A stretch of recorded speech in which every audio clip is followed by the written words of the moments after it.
Je donne un exemple, je sais pas si tu connais Liquid Death. C'est de l'eau qu'ils vendent en canne. C'est quasiment comme une bière. OK? On dirait que c'est une bière. Puis c'est l'eau. L'eau, c'est la vie, mais eux autres, ils ont dit liquid death. Ouais.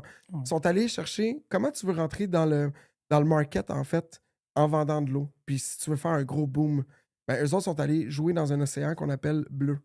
Fait que tu as un océan rouge où est-ce que toutes les compagnies se ressemblent un peu, tu sais, d'eau. C'est Naya.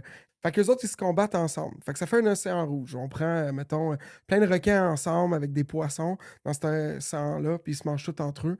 Fait que ça crée un océan rouge à ce Mhm. moment-là. Mais si tu veux aller prendre un produit, mettons, puis tu veux te différencier des autres, tu vas dans l'océan bleu. C'est que tu prends le produit qui est à peu près pareil comme les autres, mais tu vas le brander différemment. Et à ce moment-là, tu viens dans une autre catégorie. C'est comme l'eau, mais là, tu viens, oui, je vends de l'eau, mais dans une nouvelle catégorie où est-ce que tu n'as aucune compétition.